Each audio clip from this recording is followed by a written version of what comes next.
Kamusta mga kamutibig? Sa episode na ito, bibigyan natin ng pansin ang pelikulang 127 Hours, isang kwento ng kaligtasan, lakas ng loob, at pananampalataya.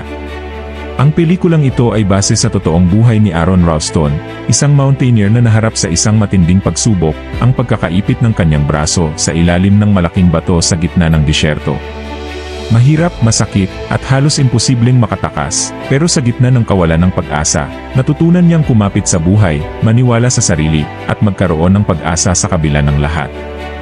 Isang inspirasyon para sa ating lahat na kahit gaano kahirap ang sitwasyon, may paraan, may lakas na pwede nating hugutin mula sa loob natin, at syempre, mula sa Panginoon.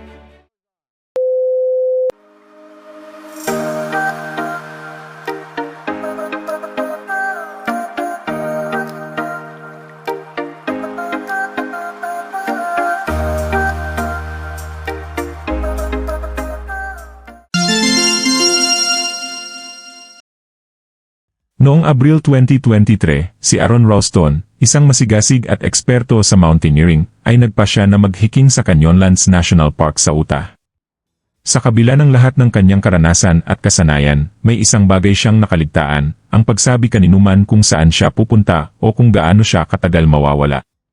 Akala niya ay magiging isa itong simpleng adventure, ngunit hindi niya alam na ito ang magiging pinakamahirap na pagsubok ng kanyang buhay. Habang naglalakad sa disyertong kapaligiran, nakilala ni Aaron ang dalawang nawalang hikers na sina Christy at Megan. Sa kanilang kasayahan at pagiging magkaibigan, ipinakita ni Aaron sa dalawa ang isang underground pool na tila nakatago mula sa mundo. Nagsaya silang tatlo, tumalon sa tubig, at parang walang problema sa buhay. Nang magpaalam si Christy at Megan, inimbitahan nila si Aaron sa isang party na magaganap kinabukasan, at buong tapang na tumango si Aaron, hindi niya alam na hindi na niya ito matutunghayan pa. Pagkatapos ng kanilang masayang pagkikita, nagpatuloy si Aaron sa kanyang adventure, umaakyat sa makitid na slot canyon ng Blue John Canyon. Nakaka-relax ang kapaligiran, ngunit sa isang iglap, biglaang bumagsak ang isang malaking bato na may timbang na 800 pounds habang siya ay umaakyat. Sa hindi inaasahang pangyayari, napinid ang kanyang kanang braso sa bato at dingding ng kanyon. Agad na naramdaman ni Aaron ang mabigat na kalagayan niya, wala siyang ibang tao sa paligid at walang makakatulong sa kanya. Ang kanyang lakas at pag-asa ay tila nauupos. Sa kabila ng pagkakatrap, pinilit ni Aaron na kumilos. Sinubukan niyang igalaw ang bato gamit ang buong lakas ng kanyang katawan, ngunit parang bingi ang paligid sa kanyang pagsusumikap, walang galaw ang bato, at tila humahadlang ang bawat segundo sa kanyang pag-asa. Sa desperasyon, nagsimula siyang mag-record ng video diary gamit ang kanyang camcorder, umaasang mapapanatili nito ang kanyang moral. Gamit ang kanyang maliit na kutsilyo, unti-unti niyang tinatabas ang mga bahagi ng bato, ngunit tila walang epekto ang kanyang ginagawa. Sa isa pang pagsubok, nahulog ang kutsilyo mula sa kanyang kamay at napilitang gamitin ang kanyang mga paa at isang maliit na sanga upang mabawi ito, isang simbolo ng pagnanais niyang hindi sumuko. Sa pagdaan ng oras, nauubos ang baon niyang pagkain at ang natirang 300 ml ng tubig. Habang lumalamig ang gabi, nararamdaman ni Aaron ang hirap ng kalamigan, at sa kalaunan, napilitan siyang uminom ng sarili niyang ihi nang wala ng tubig.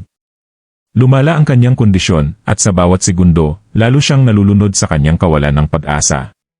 Sinubukan niyang gumawa ng pulley gamit ang kanyang lubid sa pag-akyat. Ngunit kahit ang pulis ay tila nagbigay na rin ng pagkatalo, walang gumalaw, walang nangyari. Habang lumilipas ang mga araw, unti-unti siyang nawalan ng pag-asa, at sa kanyang kawalan, nagsimula siyang mag-hallucinate. Nakikita niya ang kanyang pamilya, ang dati niyang kasintahan na si Rana, at ang mga kasayahan na sanay kanyang nararanasan sa party na inimbitahan siya. Ngunit sa isang malalim na pagninilay, napagtanto ni Aaron ang kanyang malaking pagkakamali, ang hindi pagsasabi kaninuman kung saan siya pupunta at kung gaano siya katagal mawawala. Ang pagkamalay na ito ay nagdulot ng matinding kalungkutan, ngunit kasabay nito ang pag-usbong ng isang maliit na pag-asa. Kailangan niyang mabuhay, hindi lang para sa sarili kundi para sa kanyang kinabukasan. Sa ika-6 na araw, nagkaroon ng masidhing vision si Aaron. Nakita niya ang magiging anak niya sa hinaharap, at sa sandaling iyon, tila nagising ang kanyang panloob na lakas. Gumamit siya ng camelback tube insulation upang gumawa ng tourniquet, at gamit ang kaalaman niya sa torque, sinira niya ang kanyang buto sa braso. Masakit, mahirap, ngunit sa bawat galaw ng kanyang multitool, dahan-dahan niyang pinutol ang kanyang braso, isang akto ng desperasyon na tila nagbibigay ng bagong pag-asa.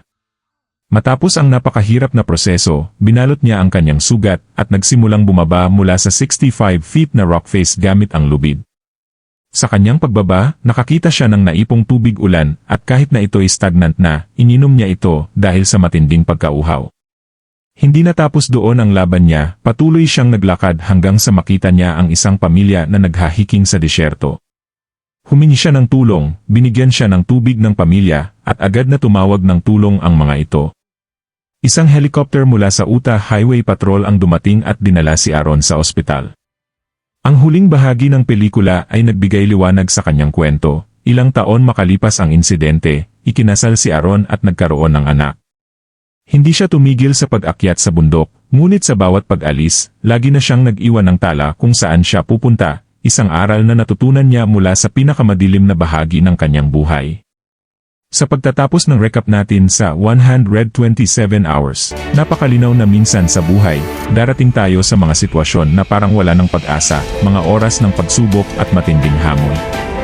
Pero sa kwento ni Aaron, natutunan natin na sa mga oras na yon, mahalaga ang pananampalataya, tapang, at ang pagkakaroon ng direksyon. Minsan, kailangan nating bitawan ang takot at gawin ang pinakamahirap para maabot ang kaligtasan. Ganon din sa ating buhay, kapag tayo'y nahaharap sa mga personal na boulder ng ating mga problema, tandaan natin na sa pananampalataya at tibay ng loob, kayang-kaya nating lampasan ang lahat. Ang 127 hours ay hindi lamang isang kwento ng kaligtasan, kundi isang mensahe para sa lahat na sa gitna ng mga pinakamadilim na oras, laging may liwanag ng pag-asa. Huwag mawalan ng loob, huwag susuko, at huwag kalimutang maniwala sa sarili at sa Diyos. Si Aaron ay isang halimbawa na kahit na mukhang imposible ang isang sitwasyon, kapag may determinasyon at pananampalataya, magagawa mo ang lahat.